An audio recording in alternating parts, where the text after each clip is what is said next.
उनका confidence level बहुत ही मजबूत है जी। अभी अन्य देशों की कई वैक्सीनों के नाम बाजार में हम सब सुन रहे हैं, लेकिन फिर भी दुनिया की नजर कम कीमत वाली सबसे सुरक्षित वैक्सीन पर है और इस वजह से स्वाभाविक है पूरी दुनिया की नजर भारत पर भी है। अहमदाबाद, पुणे और हैदराबाद जाकर मैंने ये भी देखा है कि वैक्सीन मैन्युफैक्चरिंग को लेकर देश की तैयारियां कैसी हैं। हमारे भारतीय manufacturers ICMR, department of biotechnology और ग्लोबल इंडस्ट्री के अन्य दिग्गजों के बहुत ही संपर्क में रह करके तालमेल के साथ काम कर रहे हैं। आप एक तरह से मानकर चलिए कि सभी कमर कस के तैयार बैठे हैं। करीब करीब 8 ऐसी संभावित वैक्सीन है जो ट्रायल के अलग अलग चरण में और जिनकी मैन्युफैक्चरिंग भारत में ही होनी है। जैसा यहां चर्चा में भी बात आई, भारत की अपनी 3 अलग अलग वैक्सीन का ट्रायल अलग अलग चरणों में है। एक्सपर्ट्स ये मानकर चल रहे हैं कि अब कोरोना की वैक्सीन के लिए बहुत ज्यादा इंतजार नहीं करना पड़ेगा। माना जा रहा है कि अगले कुछ हफ्तों में कोरोना की वैक्सीन तैयार हो जाएगी। जैसे ही वैज्ञानिकों की हरी झंडी मिलेगी, भारत में टीकाकरण अभियान शुरू कर दिया जाएगा।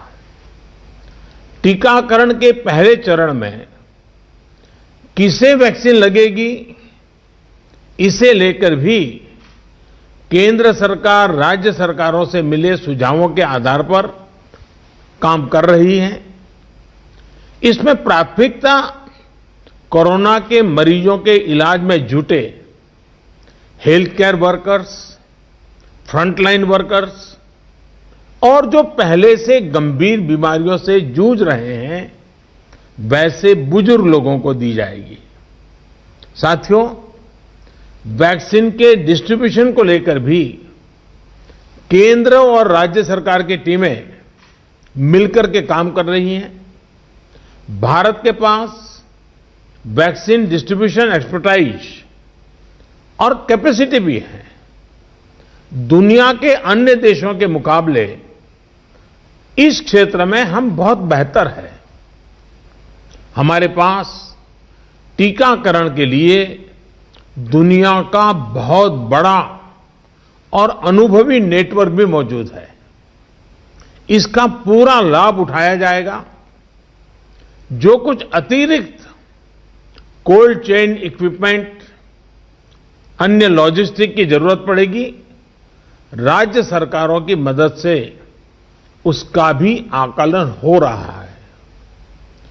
कोल्ड चेन को और मजबूत करने के लिए भी साथ ही साथ अनेक नए प्रकल्प भी चल रहे हैं, कई और नए प्रयास भी चल रहे हैं। भारत ने एक विशेष सॉफ्टवेयर भी बनाया है, कोविन, जिसमें कोरोना वैक्सीन के लाभार्थी वैक्सीन के उपलब्ध स्टॉक और स्टोरेज से जुड़ी रियल टाइम इंफॉर्मेशन रहेगी।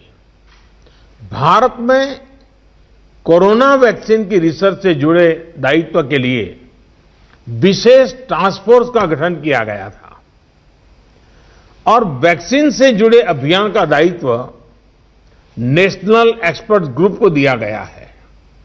इसमें टेक्निकल एक्सपर्ट्स हैं, केंद्र सरकार के संबंधित मंत्रालयों और विभागों के अधिकारी हैं, प्रत्येक जोन के हिसाब से राज्य सरकारों के भी प्रतिनिधि हैं।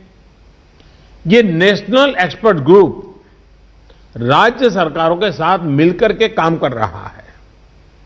राष्ट्रीय और स्थानीय हर जरूरत के मुताबिक फैसले नेशनल एक्सपर्ट ग्रुप द्वारा सामूहिक तौर पर लिए जाएंगे। साथियों, वैक्सीन की कीमत कितनी होगी, इसे लेकर भी सवाल स्वाभाविक है। केंद्र सरकार इस बारे में राज्य सरकारों के साथ बात कर रही है। वैक्सीन की कीमत को लेकर फैसला जन स्वास्थ्य को सर्वोच्च प्राथमिकता देते हुए किया जाएगा और राज्य सरकारों की इसमें पूरी सहभागिता होगी। साथियों, एक राष्ट्र के रूप में भारत ने जो फैसले लिए, जिस प्रकार भारत ने तेजी से वैज्ञानिक तरीकों को अपनाया, उसका परिणाम आज दिख रहा है।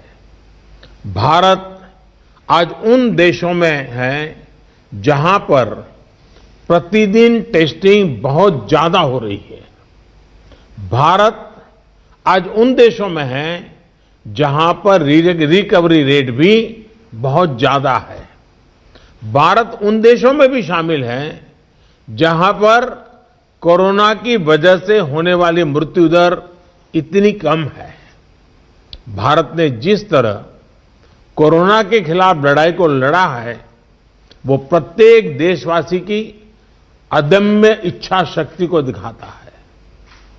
विकसित देशों, अच्छे मेडिकल इंफ्रास्ट्रक्चर वाले देशों की तुलना में भी भारत ने इस लड़ाई को कहीं बेहतर तरीके से लड़ा है और अपने ज्यादा से ज्यादा नागरिकों की जान बचाई है। हम भारतीयों का संयम, हम भारतीयों का साहस, हम भारतीयों का सामर्थ्य इस पूरी लड़ाई के दौरान अतुलनीय रहा है, अभूतपूर्व रहा है। हमने सिर्फ अपने ही नागरिकों की चिंता नहीं की, बल्कि हमारे देशों के नागरिकों को भी बचाने का हर प्रयास, अन्य देशों के साथ मदद करने का भी काम, हर संभव प्रयास किया गया। साथियों, फरवरी मार्च की आशंकाओं भरे, डर भरे माहौल से लेकर आज दिसंबर के विश्वास और उम्मीदों भरे वातावरण के बीच भारत ने बहुत लंबी यात्रा तय की है। अब जब हम वैक्सीन के मुहाने पर खड़े हैं, तो वही जन भागीदारी, वही साइंटिफिक अप्रोच, वही सहयोग आगे भी बहुत जरूरी है।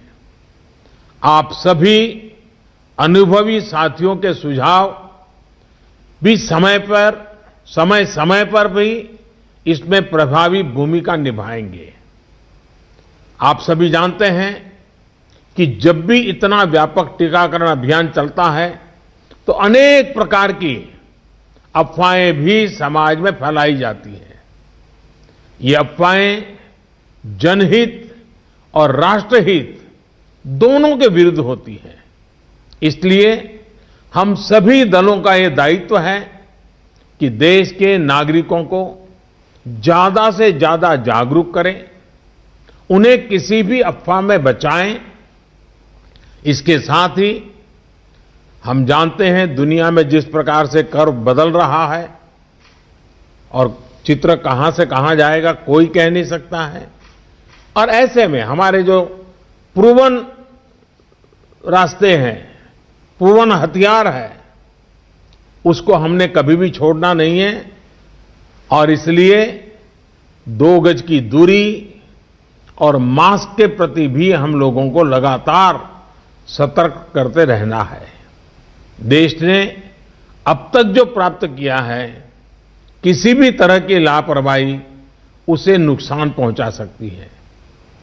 मैं सभी राजनीतिक दलों के महानुभावों से आग्रह करूंगा, हर एक को आज बोलने का अवसर नहीं मिला है, लेकिन मेरी प्रार्थना है कि आप लिखित भेजिए। आपके सुझाव बहुत काम आएंगे, आपके सुझावों को गंभीरता से लिया जाएगा और योजना में वो भी बहुत पूरक होंगे। इन सभी आग्रह के साथ मैं आज आप सभी का बहुत बहुत आभार व्यक्त करता हूं। आपने समय निकाला, बहुत बहुत धन्यवाद।